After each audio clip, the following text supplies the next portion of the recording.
क्या आप जानते हैं कि रशिया, जो दुनिया का सबसे बड़ा देश है, अपनी वास्ट लैंडस्केप्स और रिच हिस्ट्री के लिए फेमस है? यहाँ की ट्रेडिशंस, कल्चर और नेचुरल ब्यूटी न सिर्फ आपको हैरान कर देंगी, बल्कि आपको एक नई दुनिया का एहसास भी दिलाएंगी। रशिया में मौजूद एंशिएंट मॉन्यूमेंट्स, हिडन जेम्स और यूनिक कस्टम्स इस देश को एक और अलग ही पहचान देते हैं। क्या आपने कभी सोचा है कि यह विशाल देश किस तरह से अपने हिस्ट्री और कल्चर को संजोए हुए है? तो चलिए, इस वीडियो में हम आपको बताएंगे रशिया के बारे में कुछ ऐसी रोचक बातें जो आपने पहले कभी नहीं सुनी होंगी। इस खूबसूरत देश के राज को जानने के लिए लास्ट तक हमारे साथ जुड़े रहें और देखें कि क्यों यह ट्रैवलर्स को दुनिया भर से अट्रैक्ट करता है। एशिया और यूरोप दोनों कॉन्टिनेंट्स में यह देश आता है। यहाँ पुरुषों के मुकाबले बहुत अधिक महिलाएं रहती हैं। यहाँ की महिलाएं सेक्स वर्क, जिसे आजकल हम प्रोस्टिट्यूशन कहते हैं, के लिए दुनिया भर में जाती हैं।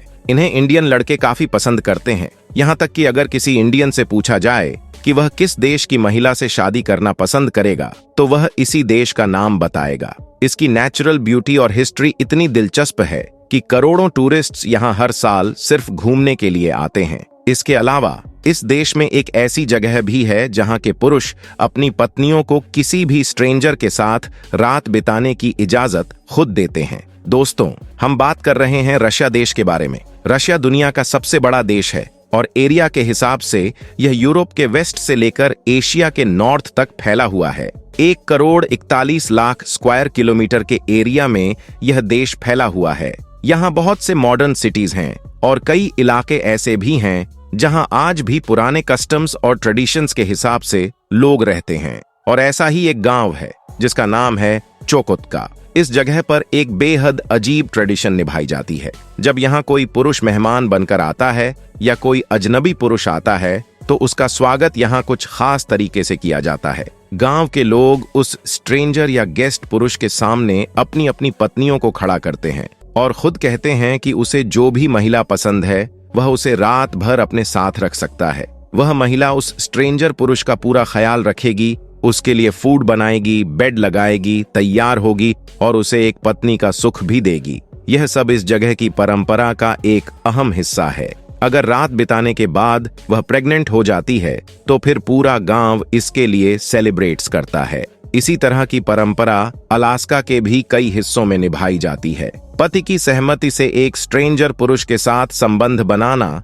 यहाँ पर आम बात है, क्योंकि इनके एंसेस्टर्स पहले से ऐसा करते आए हैं। चुकोत्का की महिलाएं काफी मेहनती होती हैं, जो घर की सारी जिम्मेदारी खुद उठाती हैं। घर के बाहर के काम तो ये करती ही हैं, साथ ही साथ घर के अंदर के भी सारे काम इन्हें ही करने पड़ते हैं। पति की कंसेंट से किसी भी अनजान पुरुष के साथ सोने के लिए यह हमेशा तैयार रहती है। अगर कोई अनजान पुरुष गांव की महिला के साथ सोने से मना कर देता है, तो उसे यहाँ के लोग अपनी इंसल्ट समझते हैं। उनका मानना होता है कि वह अपनी सबसे प्यारी यानी पत्नी उन्हें सर्विस करने के लिए दे रहे हैं और वह अजनबी पुरुष उनकी पत्नी की सर्विस लेने को तैयार नहीं है। यह पूरे गांव का अपमान है। इससे वह काफी दुखी हो जाते हैं। इसीलिए कोई मेहमान या अजनबी पुरुष चाहकर भी उनकी पत्नियों के साथ सोने से मना नहीं कर पाता। इस पूरे इलाके में जमा देने वाली विंटर्स पड़ती हैं, जो साल में 8 से 9 महीने तक चलती हैं। इनका जीवन बहुत ही डिफिकल्ट में बीतता है। फिर भी ये महिलाएं अपने घर की सारी जिम्मेदारी तो उठाती ही हैं, साथ में बच्चों को तब तक ज्यादा ध्यान से पालती हैं जब तक वह 10 साल के न हो जाएं, क्योंकि यहाँ थोड़ी सी भी लापरवाही किसी भी छोटे बच्चे को तुरंत इल कर देती है। जहाँ रूस में कई इलाके ऐसे हैं जहाँ बहुत ही कम लोग रहते हैं और अपनी ट्रेडिशंस के साथ जीते हैं, तो रूस का बहुत बड़ा हिस्सा अब ऐसे सिटीज में रहना पसंद करता है जहां सभी चीजें मॉडर्न हो। यह है रूस की राजधानी मॉस्को। रूस का दिल बहुत बड़ा है। इस शहर की बिल्डिंग्स, रोड्स लाजवाब दिखाई देती हैं। इस शहर को दुनिया के सबसे खूबसूरत शहरों में से एक माना जाता है।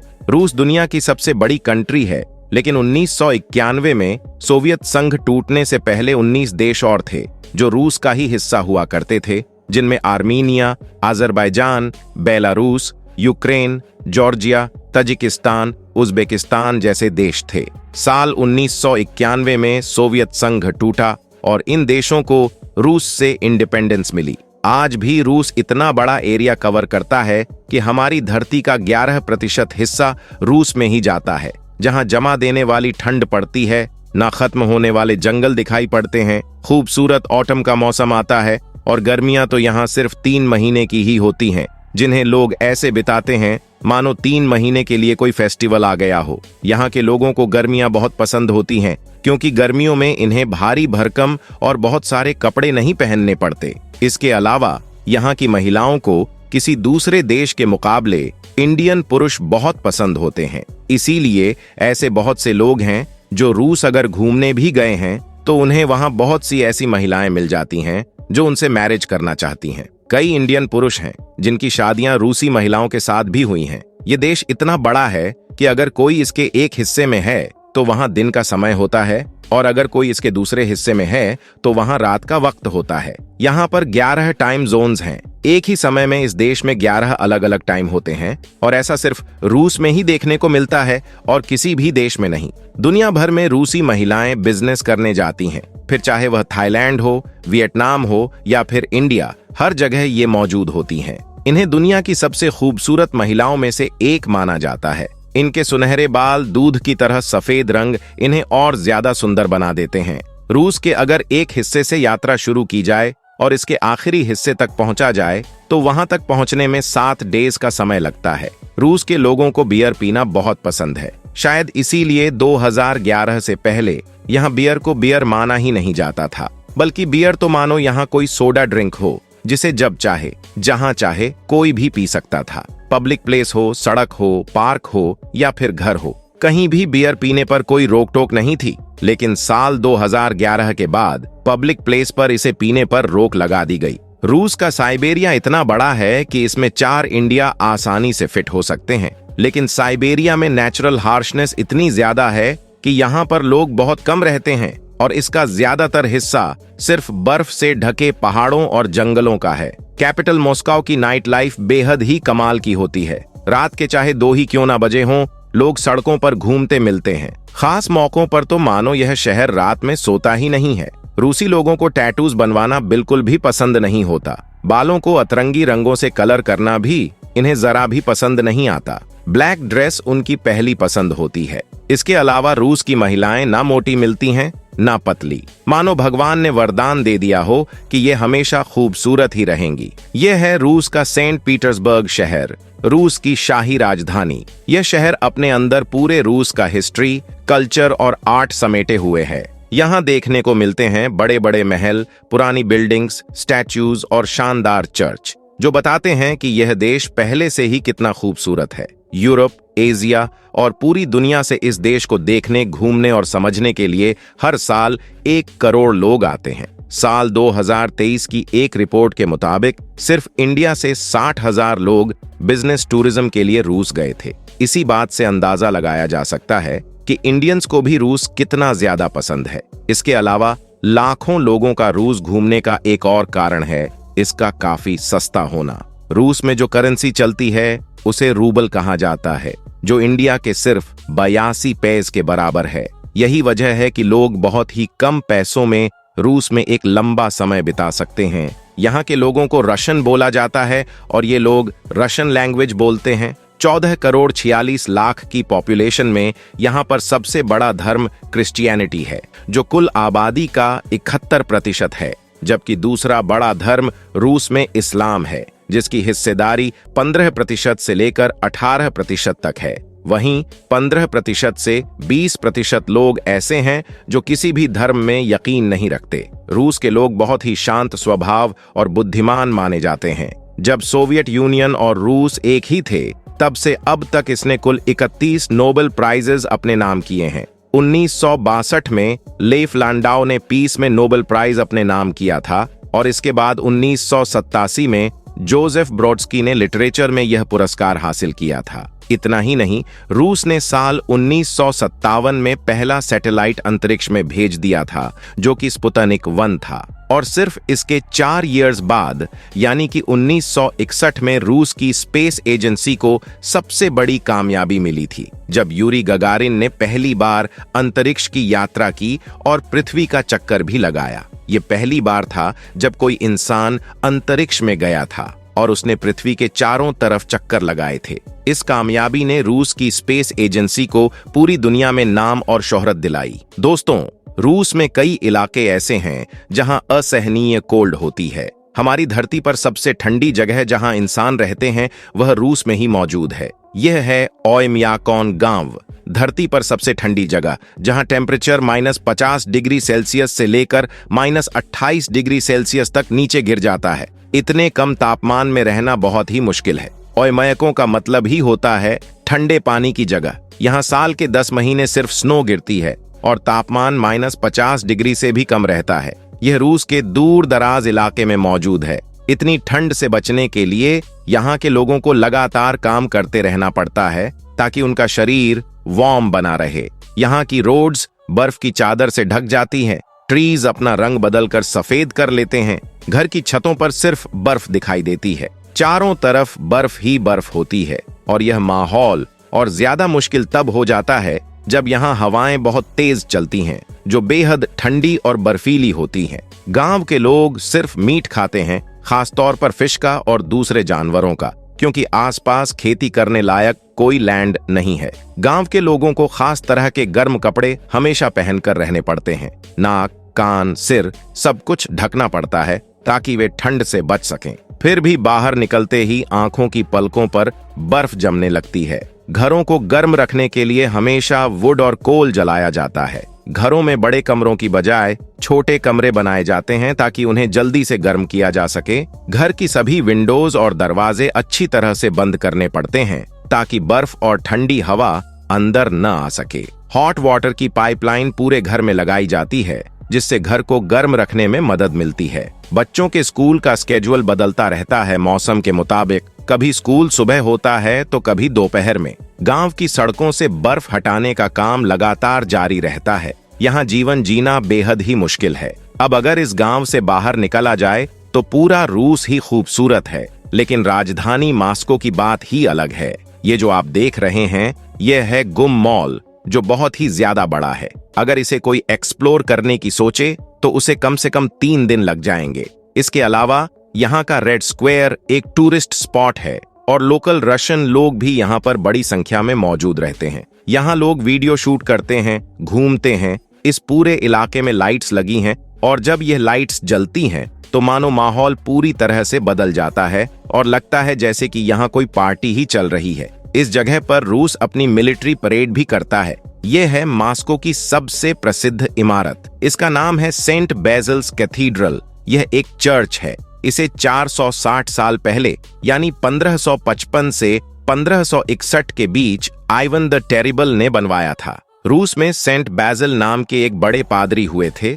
उन्हीं की याद में इसे बनवाया गया है। इसकी खास बात है कि इसमें कोई भी सीधी रेखा नहीं है। इसके सभी गुंबद अलग अलग शेप और कलर के हैं जो इसे और ज्यादा सुंदर बना देते हैं। रूस में एक अनोखा कानून है कि यहाँ कोई भी अपनी गंदी कार को, जिस पर धूल, मिट्टी, बर्फ या कीचड़ लगी हो, स्ट्रीट पर नहीं चला सकता। अगर ऐसा कोई करता है तो उसे अच्छा खासा जुर्माना भरना पड़ता है। तभी यहाँ सारी कार्स हमेशा चमचमाती रहती हैं। अपनी कार को स्ट्रीट पर ले जाने से पहले यहाँ के लोग उसे साफ जरूर करते हैं। दोस्तों, रूस के लोगों को पेलमेनी खाना बहुत पसंद होता है और ये रूस की नेशनल डिश भी है। इसमें मांस का कीमा बनाकर उसे पास्ता की छोटी छोटी रोटियों में भरकर बनाया जाता है। इसे मक्खन या फिर सूप के साथ खाते हैं। क्योंकि यह काफी बड़ा देश है तो इसके समुद्री किनारे भी काफी लंबे हैं। लगभग 37,000 किलोमीटर से भी ज्यादा रूस की कोस्ट लाइन फैली हुई है, जो इस दुनिया की सबसे बड़ी कोस्ट लाइन बनाती है, जो जुड़ी हुई है बैरेंट्स सी से,